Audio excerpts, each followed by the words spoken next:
প্রিয়জনের সঙ্গে ঈদ উদযাপন করে ফের জীবিকার তাগিদে কর্মস্থলে ফিরতে শুরু করেছেন মানুষ। তবে ঈদের ছুটি এখনো শেষ না হওয়ায় রেল স্টেশনে খুব একটা ভিড় নেই। এ নিয়ে আরো জানাতে চট্টগ্রাম রেল স্টেশন থেকে যুক্ত হয়েছেন হাজিরা শিউলি। শিউলি, রাজধানীতে ফিরতে যাত্রীদের রেল স্টেশনে ভিড় কেমন দেখছেন এবং কবে নাগাদ চাপ বাড়তে পারে?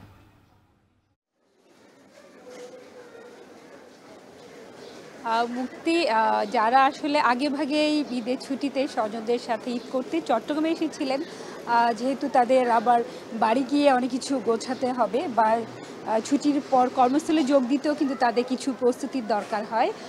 বিশেষ করে ঢাকায় যারা যাবেন তারা কিন্তু একটু আগেভাগে ফিরতে শুরু করেছেন, এবং যারা টিকিট পেয়েছেন তারা সেই সুযোগটি মিস করেননি। কারণ এক দুদিন পর কিন্তু রেল স্টেশনে যাত্রীর চাপ এবং ভিড় বাড়বে এবং টিকিটও কিন্তু পাওয়া যাবে না।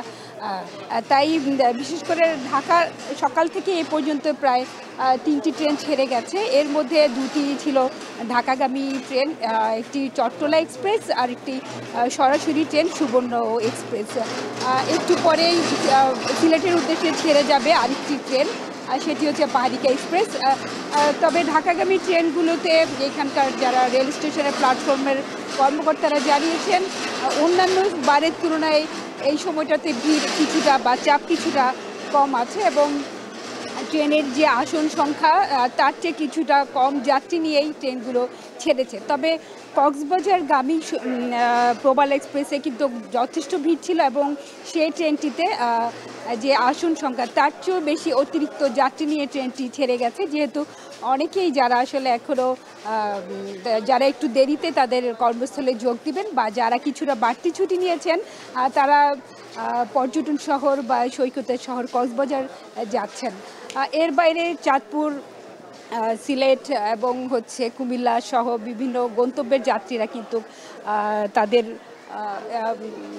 তাদের সেই নির্দিষ্ট গন্তব্যে যাচ্ছেন। কেউ কেউ আবার কিন্তু যারা আসলে ঈদের আগে বাড়ি যান নাই তাদের অনেকে আবার ঈদ করতে বাড়ি যাচ্ছেন, বা কেউ বা তাদের প্রয়োজনীয় কাজে কিন্তু বাড়ি যাচ্ছেন। যেহেতু ট্রেনের যাত্রাপথ অনেক কিছুটা স্বাচ্ছন্দ্য এবং ভাড়াও কম, তাই বাসের তুলনায় কিন্তু এখন কিছুটা আছে, এবং এই ট্রেনটিতে কিন্তু আমরা দেখতে পাচ্ছি যে মোটামুটি যাত্রী চাপ আছে, এবং এটি 7টা 50-এ চট্টগ্রাম রেল স্টেশন থেকে সিলেটের উদ্দেশ্যে ছেড়ে যাবে।